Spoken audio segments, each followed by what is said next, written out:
Ladies and gentlemen, boys and girls, children of all ages, Sideline Junkies are back. Tuesday night flight.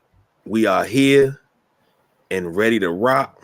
Got the Midnight Rider Ben, myself, the big guy KG. We are here to bring you the consistently consistent podcast that is us. So, first and foremost, like we do every night, how you feeling? I'm good, man. Just try and get comfortable, get ready to watch some games. Hopefully the games don't end up watching me. So we good to go, man, because you got a little bit of college basketball tonight, a little pro. I mean, pros are off, but college is going tonight. So I kind of want to see Georgetown. I think they start off with somebody small, like a St. Leo's or something like that. They get one of the John Thompson payday games. Yeah, and you know what? That's what I was about to say. I said, see, Patrick Ewing, he got to learn. Big John never played nobody big until conference play. Right. You know, you play Little Sisters of the Poor and you know, Wayward Home for Boys and stuff like that to start the season off, because all you need is 15 wins. Well, all you did need was 15 wins to be NCAA tournament eligible. But that's the way to do it. And he got on his son about this. He said, I don't know what kind of scheduling you doing. I never scheduled no daggone Clemson the first month. No, we good. But speaking of which, in college basketball, before we get to our first topic, Maryland handed Niagara a systematic ass whooping. I believe it was last night. And damn. Okay. The new era has started. Yeah. I mean, but it's Niagara, so Niagara is going to be good in their conference most of the time. If they got a senior guard or a junior guard that's been there for 4 or 5 years, they'll get in the tournament and cause problems as a 16 or 15 seed. You know, they'll make it a nice ball game, and that's it. So I think Maryland got a good start. I was listening to their head coach on the radio, kind of like some of his talk, some of the things he was talking about. He mentioned that he didn't want to be here and have success as just a 1 year thing, or like every so often it's a 1 year thing. He wanted to definitely create and build a sustained culture, something that can last for a long time. He want to be in the vein of the great Lefty Driesell. He want to be in the vein of the great Gary Williams. So even Mark Turgeon had a couple runs early on. He had a couple good runs. Worst thing that happened to Turge was that 2020 season didn't go through, because I think that would have bought him a lot of cachet, and then that team coming back would have had more confidence. Yeah, they would have played better. Yeah, and he had some talented guys. A lot of guys, quite a few guys that left a little too early, in my opinion.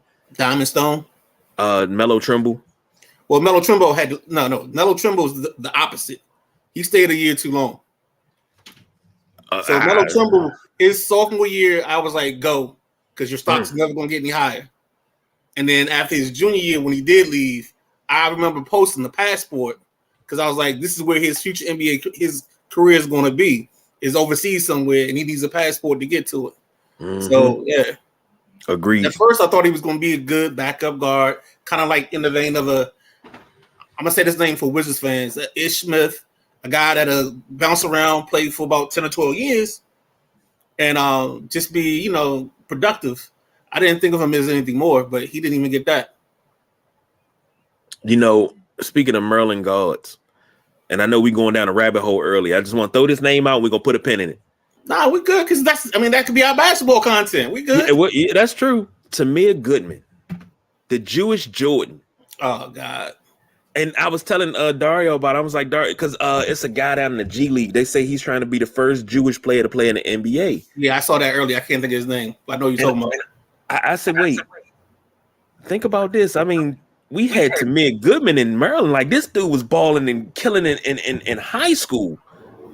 And then they wanted to make up a rule that he couldn't wear his yarmulke. And I was like, man, let that man do what he do. Let him ball. But we got it. It's so many stars that came out of Maryland. Tamir Goodman, I don't know, man.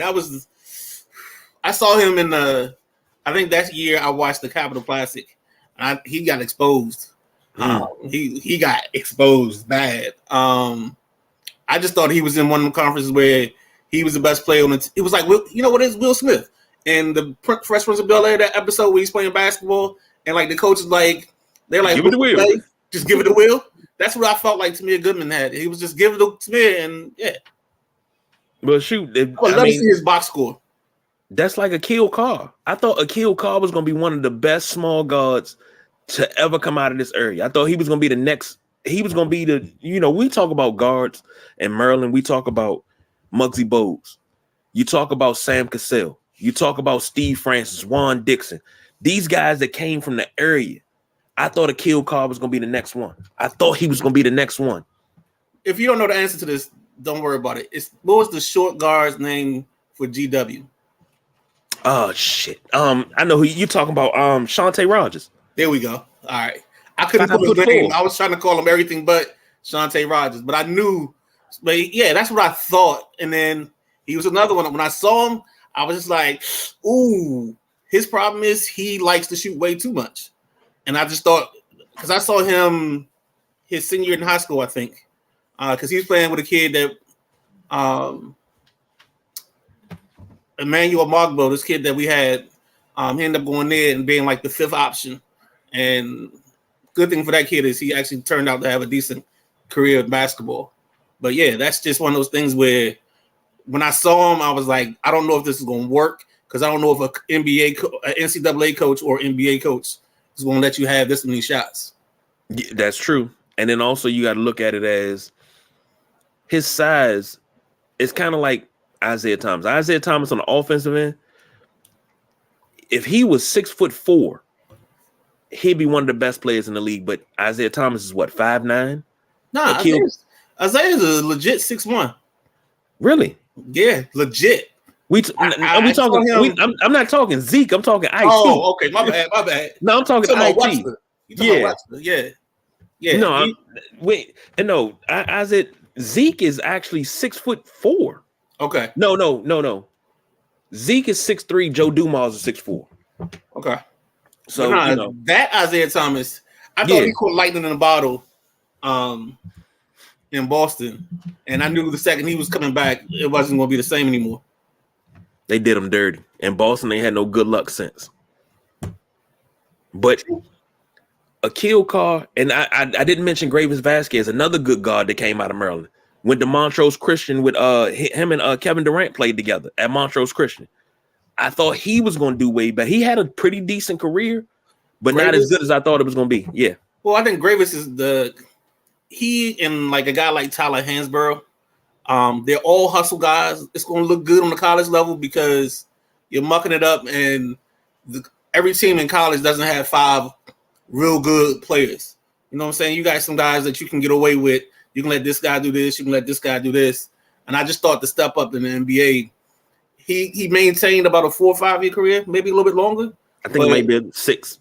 I know he's gonna get a pension though. But I knew Gravis was gonna struggle because I don't think he ever got a consistent shot. Like he could score and he could hustle, but like at a certain point, some of that stuff just doesn't translate. My thing with Gravis, when he was in New Orleans, the role he played in New Orleans, because he bring the ball up court. He was in the vein of Juan Dixon. You didn't know if he was a point or a 2. Right. He didn't have a ball handle to be a point, but he didn't have a height to be a 2. Right. But he could score, but he could still do something. The way he distributed the ball in New Orleans, I was like, okay, this is going to stick for him. And they wound up trading him after like 3 years. But I used to play 2K, and I used to always say, if they take Gravis and just let him be a distributor, and he'll find his shot, he'll get his points, and all. He can be a walking double-double. He can be a poor man's double-double, as I like to call it. 10 points, 10 assists. That's it. That's all I need. And then you build with that. Like Steve Blake had a 13, 14-year career being a true point guard. Yeah. And, Steve Blake don't back down from no wreck. Ask Chris McCray. Joey Gilchrist? Yeah, that's who it was. Joey Gilchrist. It wasn't Chris McCray. It was Gilchrist. That they got to fighting in practice. But he don't back down. That's why I love Steve Blake. I love Steve Blake something terrible, man, because these are guards that I thought these guys, Melo Trimble and Akil Carr, I thought they were going to be the next great ones to come out of Maryland. They were going to be and mention when we talk about Maryland players, they were going to be in the breath with the Adrian Branch and the Len Elmore and the Len Bias. They were going to be in that talk right there. The Dunbar boys out of Baltimore, you know, Muggsy Bogues, Reggie Williams, David Wingate, Reggie Lewis. I thought he was going to be mentioned with those guys, but I thought both of them were, but it just didn't happen like that. And that tends to happen a lot when we talk basketball, because you got to think about it. You got 30 teams in the NBA, and you got so many talented players. It's not that they couldn't play with these guys, but you got so many talented players. And I had a coach explain it to me like this, and I'm sure you explained it this way too. When you're in middle school, you're the best. Yep. You go to high school, now you got to start at the bottom and work your way to the top. Now you're the best in high school. But then you go to the Capital Classic, and everybody else is the best in high school too. You go to college, and everybody else is the best in high school. So you got to work and outwork them. Then you get to the NBA, and you got to outwork everybody in the NBA. Sometimes it works, sometimes it doesn't. So, well, I forgot who I was listening to, but they were on a show I was listening to, and they were like, "Yeah, you got the cream of the crop. Like, you got guys that the 14th guy on the team, but he can still give you 30 on any given night if he gets the opportunity and he gets the green light." I don't forget. We had the guard from UMass on the George Mason coaching staff. Not Padilla, but the other one. I can't think of his name now. It's slipping my mind. But he walked in the gym one day just on an open run, and he was shooting from the timeline or damn near half court, like spotting up. And he was like, so think about, I mean, if you think about that level of shooter and he's not in the league, like he just missed the cut. So what's the dude's in the league doing, really? And I think all that has to come down to opportunity. I think like a guy like, perfect example is a guy like Jordan Poole. Jordan Poole got an opportunity to step outside of being a role player, and he gets more opportunities and more looks than the normal guy would. So that's the kicker right there. So it's one of those things where if you get your opportunity and you shine, like Jeremy Lin, another person, just the right moment, right situation. He went on a hot streak, and I think he dropped 30 a couple times, and then we had Lin Sanity. I'm gonna throw a name out there to you. And this is what changed my whole thinking. Me being a Bulls fan, a Bulls player from the area came down to ESPN Zone once, and I seen him shoot. And I mean, he wasn't shooting in the paint. He wasn't shooting mid-range. He was shooting top of the key. And I'm talking about bottom of the net, no rim. And he hit 3 or 4 of these in a row. Dickie Simpkins. Providence. Yes, sir. Friendly High School. Yes, sir. And the thing is, one of the coolest players I've ever met. And the simple fact that I met him being a Bulls fan. And he thought we were bullshitting. And I was like, nah, I recited his nickname, what high school he went to, his birthday. I was like, dog, you 6'8", you wear number 8, you did this, you did that. He's like, how do you know this? It's like, I'm a Bulls fan. I know about all of y'all, man. All of y'all. And then he called the police to make sure keep an eye on you. But it changed my perception of players in the NBA, because you wouldn't think of Dickie Simpkins as a shooter, but the dude can shoot. Another guy you can talk about, Eastern High alum, Georgetown alum, Lonnie Harrell. I mean, he could do it. You want to stay in the area? You got Lawrence Moulton. He can do it. Like, it's just so many. I think people don't understand the richness of the DC basketball history. If you here and you from here, you understand it. And I'm not doing that DMV talk. I'm talking about DC. DC, yep. I'm talking about the Spingons, the Easterns. I'm talking on that. And then when you add in the other areas, you still get great players like the Grant Hills and players like that. But yeah, this is a basketball rich area. And the sad part about it is the Wizards have never taken the opportunity to take advantage of the love for basketball in this area. That's why you got Hoya paranoia. That's why you have Maryland thinking that they were on the same plateau as Duke, because for that stretch, Maryland was the talk of the city, talk of the area. That's true. And the crazy part about it, Hoya paranoia stretched across the country. People thought Georgetown was a HBCU. You go back, look at NWA, look at the rappers of the early 90s. They were wearing Georgetown gear. Yeah. And most people didn't even know where Georgetown was. But they were rocking Hoya gear. You knew who Big John was. You knew about Alonzo Mourning and Patrick Ewing. You knew all these things. Dikembe. You know, it was a school of the big man, but you knew about it all across the country. Yeah, it was the school of big man, and all the guards were dogs. And I mean, I remember back in the day, you might be a little too young for the days when you got the basketball cards, the Georgetown Hoya cards, with you had like the Gene Smith and all them. It was a little card. It was like a collection of like, what was it, 14 guys? And you would get the card, like you go to a certain store and you could get a card with something that you bought, like some bubble gum or something. Yeah, Hoya paranoia was real, man. See, now you're gonna get me on eBay, and I'm about to spend all my daggone savings on these damn cards, man. Yeah, that, and then they used to have the Redskin cards used to be like that too. Yeah, now the Redskin cards, I had a stack like this, and my godmother got them for me. She would never let me put them in my book. She was like, "Nope, they got to stay here because you're gonna lose them." I said, "No, I'm not gonna lose none of these." That's why I knew who Raven Caldwell was. Terry Mickens. I had the whole entire team. Everybody that played for the Redskins, I want to say it was in '89. The whole '89 roster had everybody, and I do mean everybody. And I to this day, I'm still trying to figure out where the hell those cards are. I don't know where they are. Wow, I don't know, and it hurts me because, you know, I'm a card collector. I opened my Hall of Fame pack, and the Hall of Fame pack was 50 cards, and they were all Redskins, and not Commanders, all Redskins. So, all right. So, since we're going to start the transition into football, I got a question about that part first, because you said something just now that I'm kind of curious about now. Mm-hmm. So, when you talk about an old player that played for this organization, you call them Redskin players, or do you call them Commanders? Well, they never played for the Commanders. They played for the Redskins.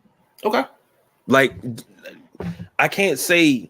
And they said this announcer, and we didn't talk about it, but Dave Butts, one of the strongest men in NFL, 6'8".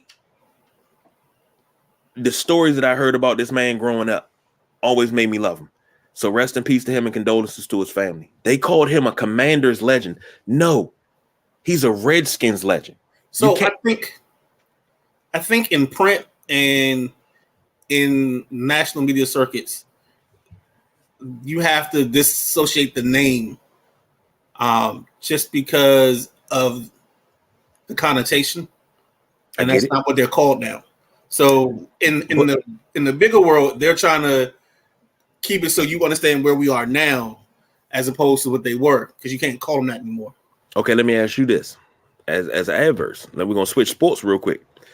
What do you call Wes Unseld? Do you call him Washington Wizards legend, Wes Unseld, or do you call him Washington Bullets legend, Wes Unseld? Bullets legend, but there's a difference. The difference was you're talking about a term that, even though we don't all consider it inflammatory or a slur, in some it had that connotation. So there's a difference by going back to that word than going back to a term bullets, because really the only reason it was changed is because the violence in DC, right? Because they was talking about the crime in DC and all that. So that's kind of, yeah. I think there's a difference in that, because the word doesn't have the same connotation or stigma stuck to it. I give you that one. I can't argue. I don't have an argument, so I'll give you that one. But no, I'll take that. That's fine. But I'm just saying, like, it's just a difference to me. And I would just see it that way. Here's my thing. I can't call somebody that never wore a command. That's like when they made the Commanders uniform. And, you know, John Riggins like, don't put my number and my name on a command. I never played for the Commanders, and I feel that. Yeah. That's like saying. I feel that, but if John's going to be, see, I honestly think there's more to that, because I don't think John's last couple years or interactions with the Dan Snyder and company went favorable. Just kind of like the Chris Cooley situation didn't end well. So I think John was more speaking from that vein than the Commanders vein. Because if you're a true diplomat for this team, like, you would welcome them putting your name on the back of the jersey, because now you're helping them connect the history. You're helping the bridge. It's not. It's because This wasn't done willingly. Trust me. If you pay attention, you heard the radio. This wasn't done in a willing fashion. So you need, and this is why I appreciate guys like Gary Clark and Art Monk and Daryl Green and Brian Mitchell, because in this process, they've helped and they've adjusted and accepted the name much better than I thought they would. And they've done all these events. They've done all the little coming back, the homecoming and all that stuff. So that's why I feel like if John was really, truly trying to help out, because he's the person they need. Like, I think he hurt them more by saying, no, I don't want any part of this, than accepting it. And then maybe some of those fans will be like, well, if John can do it, I'll try. So then, since we're on this team now, what would you say if somebody, whoever the new owners are, they wanted to rebrand it completely differently? Because they don't like the name Commanders. They want to start with their own. They want to dissociate themselves so much from the era that was before that they want to change the name again. So then you'll have 4 names in a 6-year stretch. And you have people wearing 3 different types of apparel the last 3 years, switching to their 4th. Yeah, and here's my thing. Certain apparel shouldn't be worn to the games. I shouldn't go to a game and see an Albert Haynesworth jersey. I shouldn't go see a Trump candidate jersey. Okay, burn those. Those don't need to be here. Nah, dude, I seen, what was it? There was a Lavernius Coles. Yeah, I seen one of those. There was Rod Gardner. I think that's the craziest I've seen is the Rod Gardner. I seen a kid with a Jesse Armstead. The 98. I think I seen a Dana Stubblefield once. Oh. And this is like a couple years ago. And it was still in great condition. I'm like, okay, you say so. But if they came in and they rebranded the team, I think it would be another rebrand. I can't go through that. That's cool. I can't go through it because then you'll be the commander / football team / everything. Like, what you gonna name us? The Amazonians? I mean, what the Prime? Nah, I'm joking. Yeah, somebody did say that, but nah. Oh, and then what's our cheerleader's name gonna be? The Primettes? Something like that. Autobots. I don't know. If it came down to the Primes and the Primettes, that's a musical connotation. For those that don't know that ain't musically inclined, then we'll get into the meat of this show. The Primes were part of the Temptations. That was Eddie Kendricks, Paul Williams, Gail Osborne. The Primettes became the Supremes. That was their sister group. So that's why it would be a connotation that would be kind of funny for me because I'm a big Temptations fan and I would like to see that. But anyhow, Sunday, Washington falls to the Vikings. Almost won it. Was up 17-7. And the Vikings came back, scored 13 points in 4 or 5 minutes? Yep. Killed it. Kirk Cousins, 22 of 40, 265, 2 touchdowns, and a pick in his return to DC. Justin Jefferson killed it. 7 catches, 115 yards, and a touchdown. TJ Hawkinson, the shiny new toy, 9 catches for 70. Adam Thielen, 3 for 67. Defensively, they got to Taylor Heineke three times. And Mr. Jordan Hicks led all tacklers for the Vikings with 12 tackles on our side. 15 of 28, 149, 2 touchdowns and a pick for Taylor Heineke. Brian Robinson, 13 carries, 44 yards. Antonio Gibson, 11 for 36. And I love how they balanced that rollout with those 2 guys. Amani Rodgers with that run, that 1 for 24. That was a pretty damn run. I like that tight end ending around. It showed that Scott Turner could actually call a wrinkle that actually worked. Taylor Heineke ran the read option. He had 4 carries for 17 yards. That spin move for that first down, I was like, oh, this boy is doing it. Curtis Samuel, 3 catches, 65 yards, and a touchdown, and he caught a pass in triple coverage. Rolled into the end zone for the touchdown. Terry McLaurin, 5 catches, 56 yards for Scary Terry. Dax Milne, 1 catch, 6 yards. I believe that was his first NFL touchdown. Cam Curl had 11 tackles, 8 solo, and we got to Kirk Cousins two times, and actually got a couple of good licks on him. He was hurried and knocked down. I haven't seen that much pressure from the defense the last couple of weeks. I haven't seen that type of defensive play in a long time. I don't even want to call them capital punishment anymore, because when I call them capital punishment, they wind up flubbing the finish. So, your thoughts on this game? Where do you want to start, man? I got plenty. I got a lot. Run it all down to me. All right, so let's start at the quarterback position. I think Kirk Cousins showed you the difference between having a good quarterback and having a guy, just a guy. I think if you take out that 49-yard prayer in the Hail Mary that was sent up to Jesus that came down and landed in Curtis Samuel's hands, I think Heinicke only has like 100 yards passing without that one play, which is ridiculous. And then just the touch and the precision at what Kirk threw those 2 touchdowns, one to Dalvin Cook, the other to Jordan Jefferson or Justin Jefferson. I apologize if I messed his name up.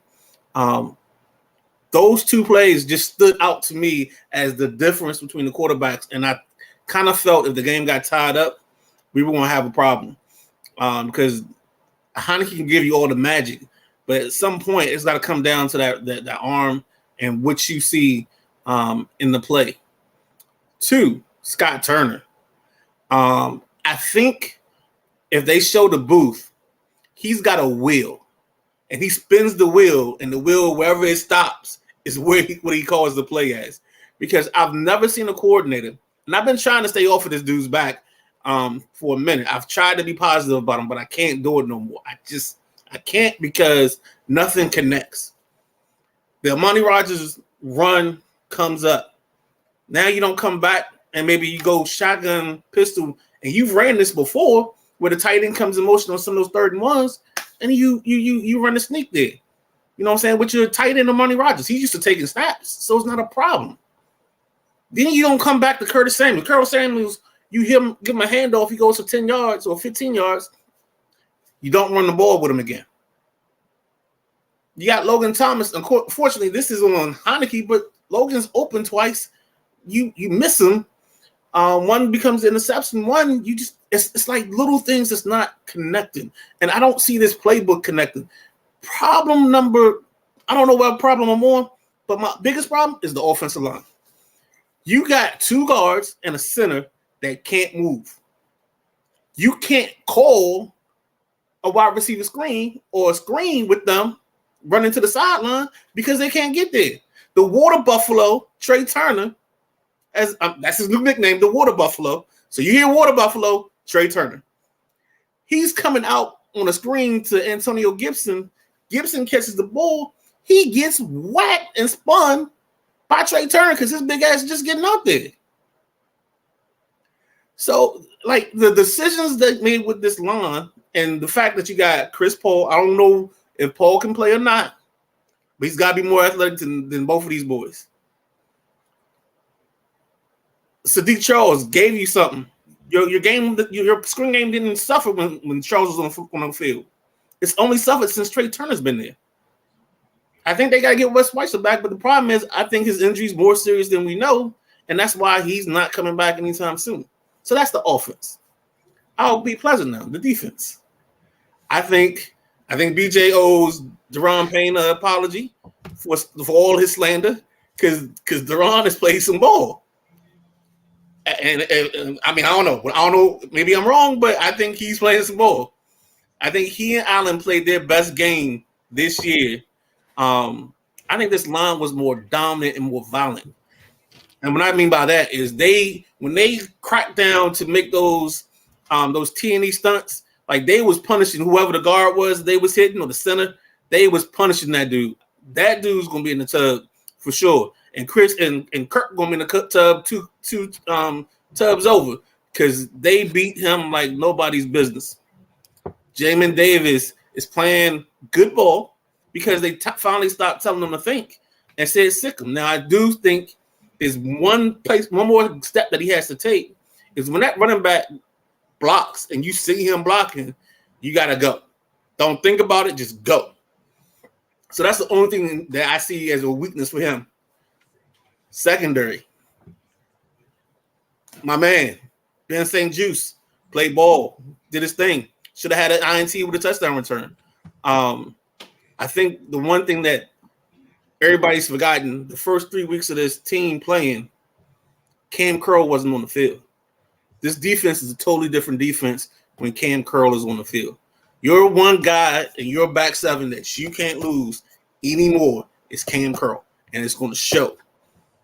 The man plays everything. He does everything. He tackles everything. Cam Curl is the leader in the back seven or the back part of this defense. And without him, I don't think you see the gains that you've seen the last 4 weeks, the last 5 weeks. All right, I'm off I think that's in my soul. Oh, no. I'm sorry. Because I got to give you, it's 3 phases. I got to give you the third phase. I am loving our coverage teams. Percy Butler, Christian Holmes, Jeremy Reeves, whenever they throw Diami out there, like we have more speed. And this is something, if you know me, I've talked about this eons. We have more speed on our coverage team than I've ever seen before. And these guys come down with authority. They're either trying to punish you and get a good hit, or they're trying to execute and get the ball down to 1. And last week was their first touchback on a punt going inside the 5 this season. And they still only have 1. So that's it. That's the one that I definitely wanted to talk about. Like our coverage team is playing some ball. Now we can get a punt returner. Whew. I'm gonna ask a question. Sometimes you can flip the field. I'm gonna ask you a question because he had a good return. Would you put Antonio Gibson back there? I don't know. See, there's a difference with punts and kicks. True indeed. If he hasn't done it, then I don't want him to do it. And that might be some post-traumatic syndrome from Steven Sims. That's why whenever somebody asks me about Dax Milne, I just say he catches the ball. Like that's the only thing. As long as he catches the ball, right now I'm happy because Steve Sims didn't do that for a while. And he's doing it now in Pittsburgh, but maybe they got him some contact lenses or something. I don't know. But don't everybody leave here and get laser surgery, i.e. Carlos Rogers? Yeah, exactly. Like, so I don't know, man. Well, so that's pretty much all I had. I mean, I know it was a lot, but that's good because I don't have anything.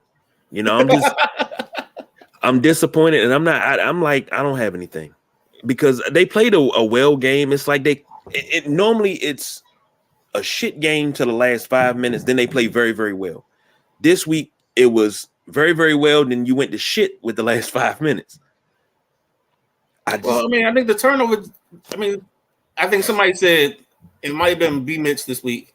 He's just like, sometimes when the turnover happened is more important than having the turnover itself by itself. Because if you throw 4 touchdowns and the last pass you throw is an interception, everybody will harp on the interception, not on the 4 touchdowns. And it amazes me how this fan base continues to want to hold on to this guy, Heinicke. I mean, he gives you energy. He's gutsy. He's gritty. But we need a quarterback. We need a quarterback that can actually make plays happen. He left too much on the field this week. Leave Shane Falco alone. He's gonna make me re-establish my all 22 because I don't think Scott Turner's as bad as a coordinator as Taylor Heinicke makes him look. Leave Shane Falco alone because he got miles and miles of heart. He does, but you can't. And Hart don't win enough ball games. I get that. Is 149. Here's the thing. Everybody, and I'm not going to say everybody, a lot of people in the fan base talk about, get rid of Heinicke. We need something better. Y'all said that last season. We got Wentz. You get Wentz. He's a shiny new toy. He has that one good game, and then all of a sudden we lose 4 straight. Yeah, he's still. But this is who you wanted. You got to shoot. Here's the thing. When that Wentz trade happened, so many people were in the fan base was like, oh, we got a quarterback now. We got a quarterback now. Your shiny new toy broke. Now you don't want to talk about that no more. This is what you wanted. You got what you wanted. You ain't happy now. See the difference. What's going to make you happy? But the difference in that conversation is people didn't want Wentz. They wanted a better quarterback. They got stuck with Wentz saw the big arm and thought that you could get something out of this. Now you realize that Philly fans weren't lying to you. Indianapolis fans weren't lying to you. It's a roller coaster. This guy runs in the sacks. You want to know my true I reaction? don't want to see a quarterback that can't throw for 200 yards consistently. Like this dude is like he hovers around 205. That's not good. That's telling me we're not converting. That's telling me we're not moving the chains. So something has to happen. I get that. You want to see my true reaction to Carson Wentz? Go over to our TikTok page, Sideline Junkies. You can see my true reaction to Carson Wentz. Okay. I mean, I'm not doubting you. I mean, I don't think. No. I think Carson Wentz was thrown on us because they got to a point where they kept saying we need a quarterback, we need a shiny toy, and it was 2:00. They was drunk, and there was one chick left in the bar, and you had to make it happen because you had to come home with somebody. Well, speaking of which, and we're talking about that other team, the Indianapolis Colts. Now, this news came out with Frank Reich being fired. I was already pissed off with him being fired because I'm a big proponent of Frank Reich, big supporter. I've loved Frank Reich since early 90s, being Jim Kelly's backup. A lot of people, older, they know him from Maryland. He's truly the comeback kid. Largest comeback in college football history, largest comeback in NFL history. He holds both records. I always thought he got his shot as a player too late in his career as a starter. But one thing we talk about, the K-gun offense, he could run that K-gun offense just like Kelly. So he was fired. They hired Jeff Saturday. And I asked this question, didn't ask it aloud. I said I wanted to make a video, but I was like, you know what? I'm too emotional right now. How can you fire a man who's 3-5-1 this season? Only had a steady quarterback one time, and that was Andrew Luck. 16 games. After Andrew Luck, he's had Jacoby Brissett, Matt Ryan, Carson Wentz, Sam Ehlinger, and it was another quarter. He's had 5 quarterbacks. 5. And they're the only other team besides us that started a new quarterback every year since like 2018. Now, here's my thing. You haven't went out and got him a new quarter. Now, when Andrew Luck retired during the preseason. Right. Right then and there, when he retired, you knew it was done. You should have known from the past, Jim Irsay, front office. You should have known from the past what would happen. Because when Peyton Manning decided that he wanted to come back and play and y'all released him, y'all had nobody to fill that gap, to bridge the gap, because you never drafted a quarterback to take Peyton's place. You never drafted for this. So you had to lose and you had to suck for luck. You sucked for luck in 2011. You got luck in 2012. You never put a line in front of him. You put Quentin Nelson and you got a couple of other people, but you couldn't protect Luck. So Nelson gets there right as Luck leaves. Yeah. Yeah, I don't know if they crossed. It was only his rookie year. He wasn't there that long. And here's the thing: you didn't learn anything from when Peyton left, because you had to suck for luck to get a quarterback. 3 years, you had the opportunity to try to draft the quarterback instead of getting Carson Wentz, and where everybody thought Carson Wentz was going to work out because of Frank Reich and Carson Wentz relationship in Philadelphia. Phillip Rivers is the other quarterback I couldn't think of. Phillip Rivers. So you've had 3 retrade quarterbacks in a row. Carson Wentz, Phillip Rivers, Carson Wentz, Matt Ryan. You've had 3 retrades in a row. And everybody has said it. Before Matt Ryan left Atlanta, Matt Ryan was done. 28-3 did him in because he's never been the same. Phillip Rivers was 75 years old when he played. And he still had more balls than any other quarterback that you had since Andrew Luck. Mm-hmm. And if I'm not mistaken, that was a Pro Bowl season, his final season. 11-5. Which should have never been his final season, because he should have still been the man out in in LA with the Chargers, mentoring a young Justin Herbert. But they put him out the pasture and he goes out 11-5. Now, if he can go out there and do 11-5 with Phillip Rivers, and Another dude, Miles and Miles of Hart. You fired him, just like the same way you fired Jim Caldwell for having a bad season with no quarterback. You fired him because you didn't provide. You didn't provide the groceries for him to cook, so you fired him. Yet again, then you hire Jeff Saturday, who is a consultant and an ESPN analyst. Make that make sense, please. Thanks for taking my call. I'll hang up and listen. I thought you was going to let me have some leeway before we got into that. So, Indianapolis quarterback situation. I think Indy and their owner thought that they were a quarterback away. So, instead of taking the time to develop a quarterback, I think they felt like you could take a quarterback, put them in the system, and you're going to win. And I think Frank Reich has a winning record. So it's not like Reich has sucked with these multiple different quarterbacks. I think if memory serves me correctly, he's 50, 33, and 1. Something like that. So that's a great number. I'd love to have a coach that was 50, 33, and 1 here. I mean, good God. But I digress. So the Jeff Saturday hire. So we must have been in the same thought process, because when I saw it, I almost wanted to get mad, but then I didn't, because this is the microcosm of America. This is our world that we live in.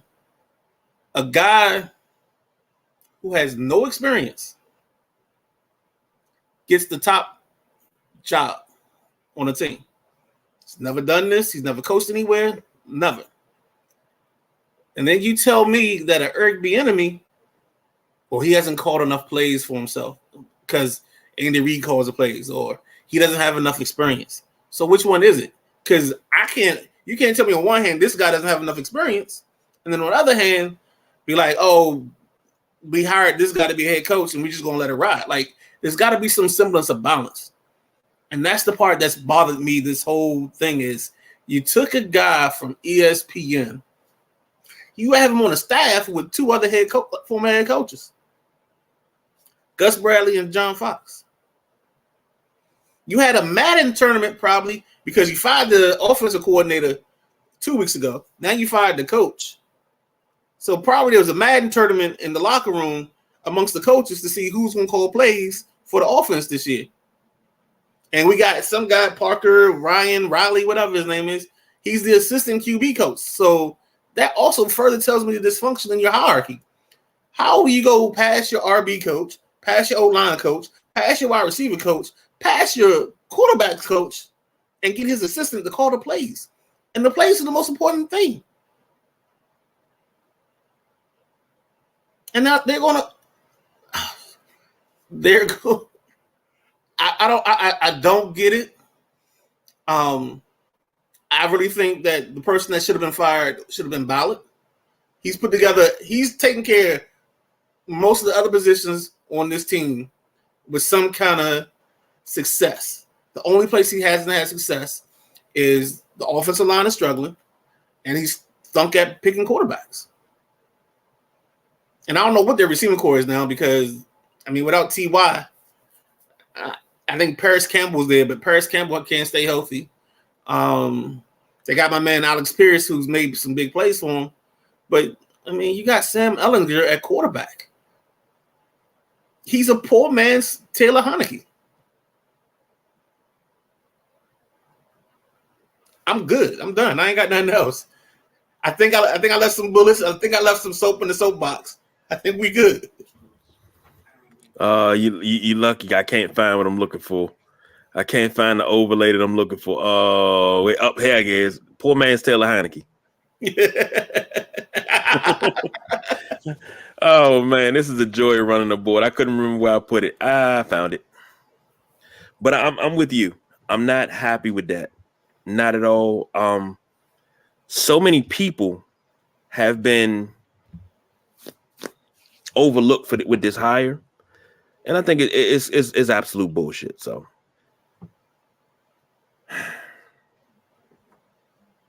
I'm not even going to do it. The thing that scares me the most, though, is if he had any, and I said this on Facebook. I don't know if I said it in the group or just on my page, but if he has any level of success, this just widens the gap between an African American coach getting a chance. Let me say it this way. I'm gonna say it better. An African American with a path and a resume versus a white coach that just knows somebody. It's gonna widen that gap. I mean, I thought we had hit the apex when a special teams coach got the job over the black coaching candidates, the Brian Flores, the Eric Bieniemys of the world, even the Jim Caldwells of the world. But now we've had like Sirianni. We've had Staley was a defense coordinator. But I think you have other guys that were like special teams guys. And it's just like, it just doesn't make sense to me in this process. Like, you're telling me one thing, but you're doing something completely opposite. Sorry, man. No, don't be sorry, because you're absolutely right. And myself, the boss BJ, and the boss BJ more than myself, has said that the Rooney Rule needs to be redone because it's a farce now. You got guys, you got a black assistant on the staff. You bring him in for an interview. All right, we satisfied the Rooney Rule. We're gonna hire the guy we want. We have no intention of hiring you, but we're gonna interview you anyway. What's his name? The DB coach that was here. God,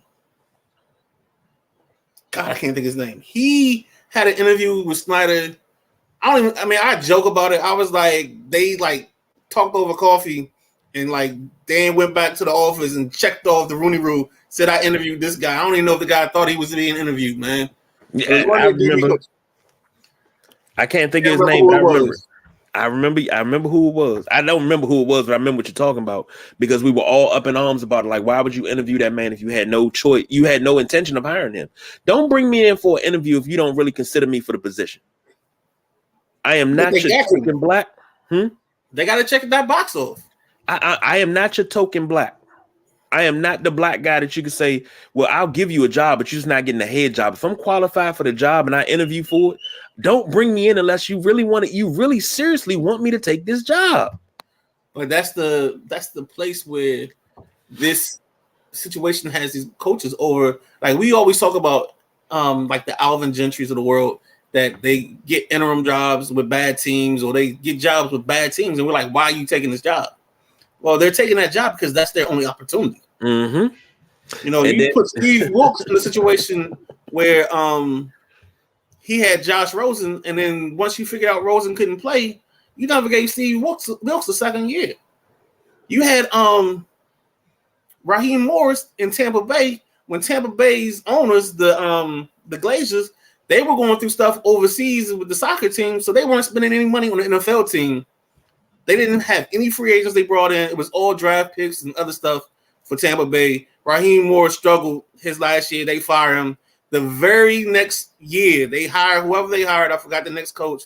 But that guy, they brought in free agents all of a sudden. They could all of a sudden spend money. Like these, I feel bad because these coaches get put in bad situations and then you fire them. Bo Porter, perfect example. Bo Porter was made to sit through those 100-loss seasons in Houston. The second Houston got good, they went and got AJ Hinch, and then they went on this run. I think I'm going off topic.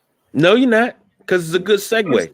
Because this is just terrible. It's like you put one coach in a bad situation, and then you set him up to fail, and then when he fails, you get mad at him. Agreed. Like, you're not firing the GM, you're firing the head coach, and it's like, well, I didn't pick this. Mm-hmm. You know what I'm saying? You brought up a name, and we talk about him all the time. We talk about Alvin Gentry. Alvin Gentry was fired in New Orleans as the Pelicans head coach. He didn't have Zion. AD was gone.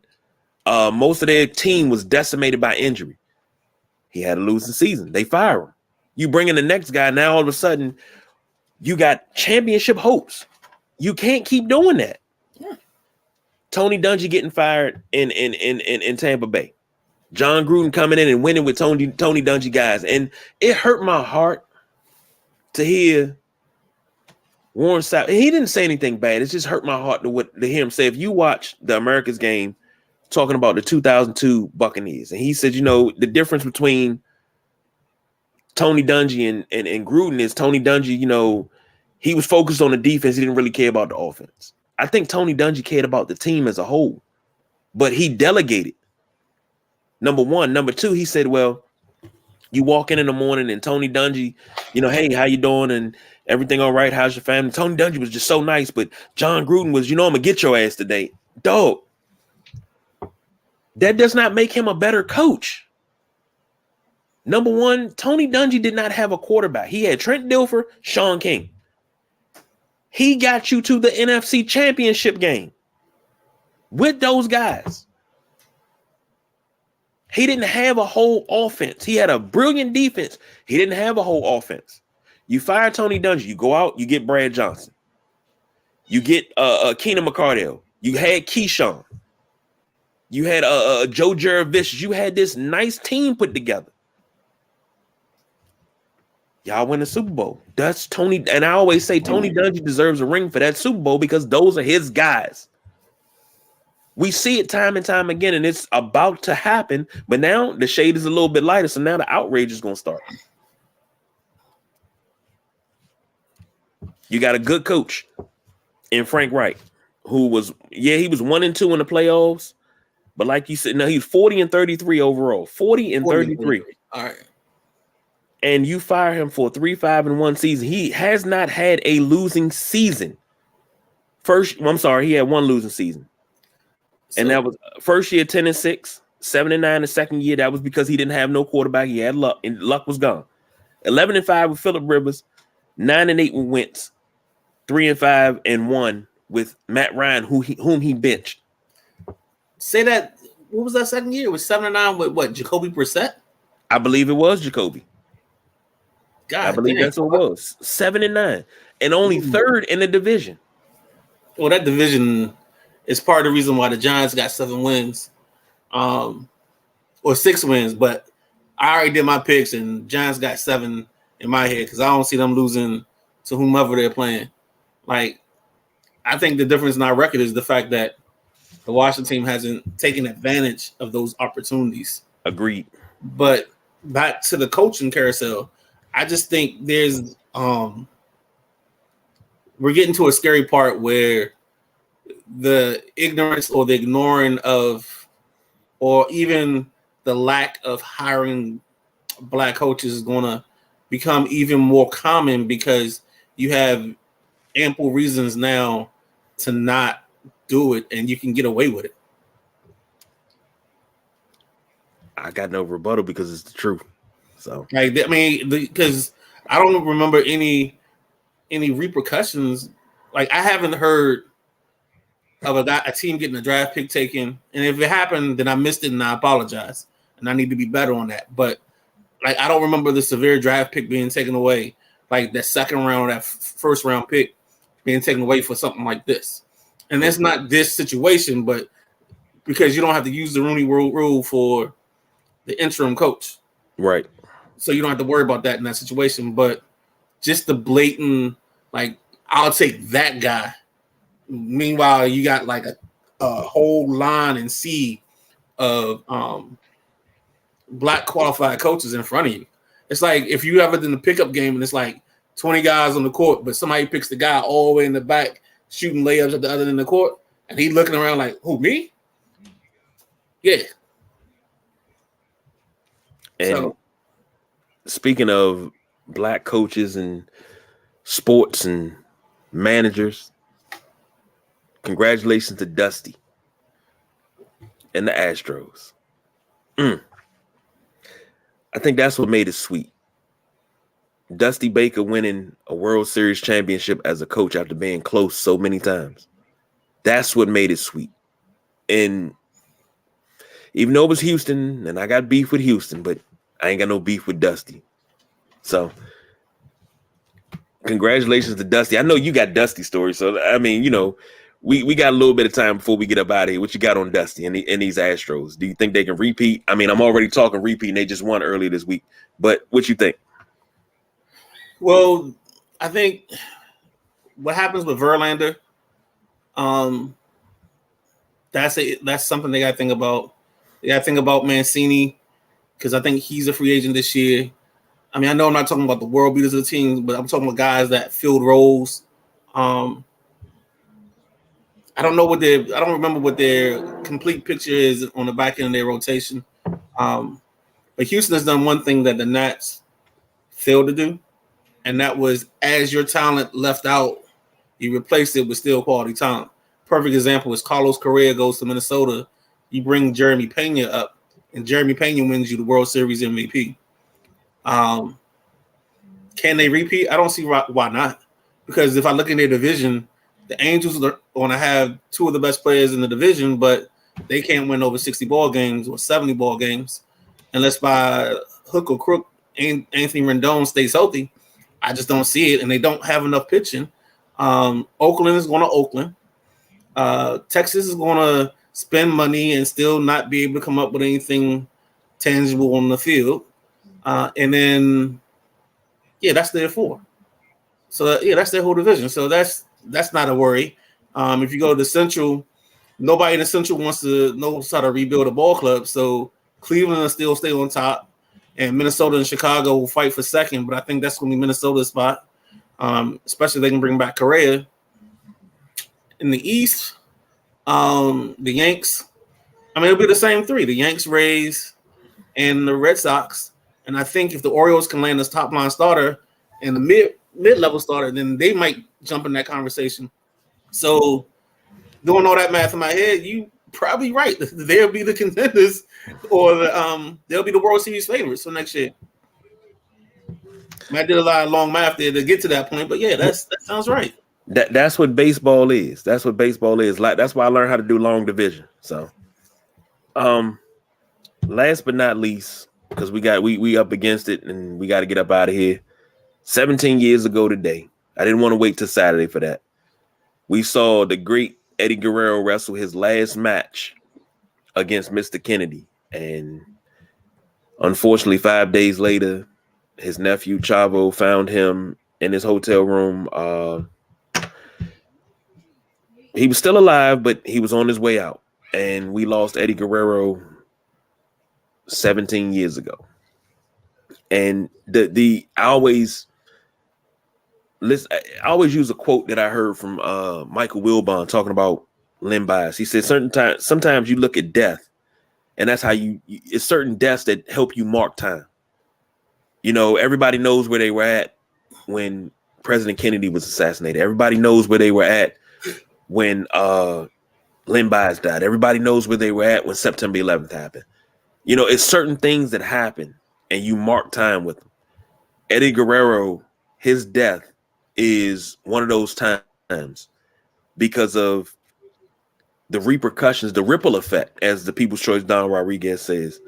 And maybe we need to do a what if on Eddie Guerrero in the near future. But the ripple effects of his death, had it not happened, I don't think we would have got the Benoit tragedy. I don't think a lot of things would have happened outside of the ring as well as in the ring. And WWE, man, I don't think Batista would have left. I don't think, just a lot of things that I don't think would have happened. But that's just my opinion. And Batista, that's a curious one that you mentioned. What do you mean you don't think Batista would have left because of Eddie? Because you remember, and I'm sure you do, the rapport, the chemistry that Batista and Eddie had. Okay. And it seems like if you could have kept that going, you could have kept Batista fresh. Even if he left and he went to make moves, you still would have kept him fresh. Because him and Eddie was pure comedy. That was comedy. But it was also mutual respect, and they worked well together. Against each other, they work well together. So, it's like that working relationship. And it's like when you have that driving force, you more concerned with staying with that driving force than going off to pursue other projects. That's just my opinion.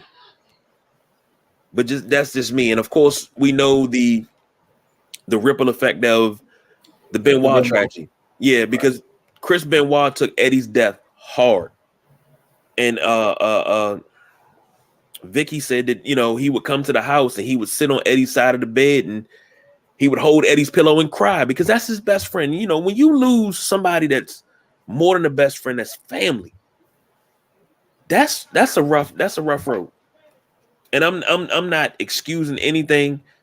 I'm being a human right now because people always say things about Chris Benoit, and I always ask the same question my cousin asked me: were you there? If you weren't there, don't sit there and speculate because they don't even know what happened. Nobody knows what really happened. So don't sit there and speculate. I think Benoit's story is truly just a story about grief, and like how the world doesn't accept or anticipate grief. Grief is a real thing. Grief should be right up there behind depression if you're being honest with yourself. And I say that because grief will change a person's demeanor. It will change your outlook on life. It will change everything. It almost should. I'm not gonna say it should be, but it should be close enough to where it's a disorder. Mm-hmm. It should be in that range because just the way people come back from. Some people don't come back from grieving a parent, grieving a loved one. Like your life changes, and I think people say things like, "Oh, get over it." Like move past it, and I don't think they understand. And I always tell people, like if somebody else says, "Oh, you gotta get over it," my first question is, tell me who's the closest person you lost. And I say that because I need to know what your grading scale is. Because if you lost your mom or dad and you weren't close to them, you're on a whole different grading scale than this person that had their mom and their dad and things like that. And I'm not gonna go off on a tangent on this, but back to Eddie. I think Eddie, for me, I liked him in WCW, but I loved him in WWE. I love the whole bad guy. I love the whole stick where he would throw the chair to you and fall down and get the ref's attention. I love the Latino heat. I really thought that WWE missed it a little bit with them because it was Eddie, Perry Saturn, Benoit, and it was one other. Dean Malenko. The man of 1,000 holds. Yes, indeed. So I thought they miscasted that group when they first got over. And I thought a lot of that was Vince's bias. I thought Vince had this bias of if you didn't come through the company, then you don't get the shine. I'm going to put you in a comedy role. And then if you kill the comedy, then you can come over and be real. And I think that's what happened with Eddie. I think Eddie killed the comedy part, came over, and then he got his just desserts by winning at WrestleMania. I think that's probably one of. I know I didn't see that WrestleMania, but I know I remember like checking the internet for it because I was just like Eddie was my guy. He was one of my guys. I would definitely put him in that category. I watched that live. Watched it live, and I one of the best matches I've seen. And you talk about Eddie and WCW, LWO, right? When he came over, I remember when he dislocated his elbow with a frog splash. It was on SmackDown, and he was out for a little bit. And I think that's what kind of took the Radicals down. Then they started sending Perry Saturn to play with a mop. Yeah. Dean Malenko wound up the light heavyweight champion that was never, nobody really defended that title. That title really had no weight. I mean, it was either, I think he beat Gilbert for it. He put Gilbert in the Texas Cloverleaf and beat him for it. And if you really want to be serious, and for those that are deep in the WWE, your most notable light heavyweight champion in WWE, outside of Dean Malenko, Christian, Taka Michinoku, Dwayne Gilbert. That's your three top light heavyweight champions. Yeah. That shows you that title had no place in WWE because they didn't take it serious. Well, they have this issue of having titles and having these reigns, but either the title isn't defended or They don't put a story around it. Thankfully, they put the belt on Seth Rollins for the U.S. title. So he's brought back the open challenge. Maybe that'll catch some legs. I probably couldn't tell you who the Intercontinental title holder is right now. And that's kind of sad because those are the belts that are meant to be defended on regular TV. Like that's their job. Like that's the main event. Like the one thing I used to always love about, and I think this is why I loved NWA back in the day more than WWF, was I knew at probably 9:46, 9:47 that there was going to be a 15-minute time limit TV title match that's probably going to end, but I'm not going to see the end of it because the show's going off and they don't have enough time, or there's going to be a finish right in the last 3 seconds of that moment, and boom, and that's how the show ended. And we always faded to black because we had to get to the Braves game or whatever was next. And I think that's one of the issues I've always had. That and their tag titles, I don't understand what they do. But back to Eddie. There's a great story. I don't know if you've seen this yet, but it's Matt Hardy is doing an interview, and he's talking about he and Eddie. They had this. They were doing the live circuit, so they were given 20 minutes. So they were getting 15 minutes. So the guy will come to him, whoever the matchmaker is. Hey, I got you and Eddie tonight. I need you to go 15 minutes, but only 15 minutes. So they get out there, start doing stuff, boom, boom, boom. And he was like, Eddie just had a natural feel for how to end a match. And Eddie would go through this and do this. And then he's like, yo, let's finish it up. And they get back to the back. And he was like, it was 22 minutes. I need you only to go 15. Next night, they do the same thing. They go 22 instead of 15. The third night, he's like, look, you got to go only 15 because they were like after the second match, the WWE can't refund. It doesn't have to refund the customer because somebody didn't show up. So he was like, I need you to only go 15 because we can't have these people trying to get a refund. Same thing. Eddie and them started going boom, boom, boom, back and forth, 22 minutes. So the dude just lost it on him. But that's just kind of how Eddie was. He was just talking about how natural Eddie was, where he could tell in a moment what the crowd was feeling, what the heat was, what the turning point, like how to manipulate the match to keep you engaged the whole time. And I think it's not a lost art, but I think it's far and few between with a lot of guys. And that's one of the things I appreciate that Triple H kind of bringing back. I love that. I think I remember that story, but you told it better than what I remember. So I'll take that. And I'll say this. And I always say this, and it's a tagline that everybody always uses. You know, we lie, we cheat, we steal. Yes, sir. Eddie Guerrero, you lied, you cheated, and you stole our hearts. 17 years later, we still talk about the greatness of Eddie. That storyline with Rey Mysterio, where he was saying he was Dominic's father. Yes. The Latino, him in China. Oh my God, I loved him in China. I loved it because it was something. It was good, but I always say it. What could have been? Just what could have been? God, we done went well over what we supposed to. I lost my. And the funny thing was, before we started, you were like, "Yeah," and I was like, "Yeah, okay." It always happens this way, man. It does, and you know, because once we get to tangent or that other topic, it's just and it's no way to get around it. Yeah. So, final thoughts before we go. I guess I'm just still nervous about where this goes when it comes to Saturday. The Commanders, I'm just nervous about Monday because we got score more than 17 at some point.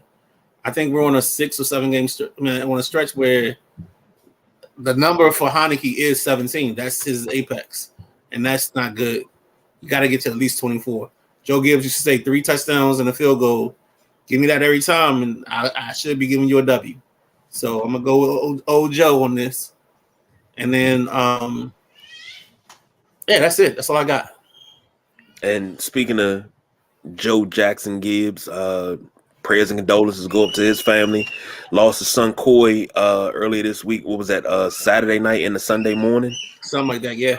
After his grandson won the race on Saturday night. So that's both of Coach Joe's sons gone. Tough. Coy was the one that went to Stanford, and the other one got sick, right? Yeah, JD. I think JD was sick. I think got sick real bad, and yeah, he had a brain disorder. I just read it the other day, and I was like, yeah, I remember that because I remember Coy on the coaching staff during Gibbs 2.0. Yeah, you know, and it's crazy because we talk about Redskins family, and we've lost 2 people from the family already. So, and that's just this week. But man, it's been a rough week. So, does Joe get in the talk of being in the ownership group again? Ownership group again? Yes, because that was the talk for a little bit. He had put in a bid. Actually, in '99, he was a part of a group that had a bid in, and they wound up getting outbid. And I mean, it's 20 years later. He's got a little bit more cash. Oh, he got a lot more cash. I know. I was being sarcastic. Yes, but that would be a good idea because he knows what he has his finger on the pulse, and he knows what the town wants. I think it's just more so. I think this city needs. Like, they need a group hug. And I know Snyder leaving will be part of it, but they need something else to finish that hug to kind of heal some of the wounds that's happened over the last 23, 30 years, whatever it is. Well, if DC gets a new mayor, that new mayor first order may be saying, hey, come home. It all depends on the owner who owns the team. I'm still very doubtful on that, and I apologize for my doubt. I just don't like the city council. But that's a whole different story. That's a pin. You gotta put a pin in that because I'll go off for days on that. There it is. So for the Midnight Rider, I'm the big guy KG. I can't say we don't do no overtime because we actually did. We went over, but it's all good. For all the junkies that's on special assignment. Have a good night. Hopefully to see everyone back on Thursday for Thursday Night Football and whatever news comes up because we got some things in the works that we're trying to get done. And myself, I got to get better at interacting with the fans and trying to get these posts out here because I got a lot of thought-provoking posts that come from all over. So I want to hear what everybody got to say. So until next time, we out of here.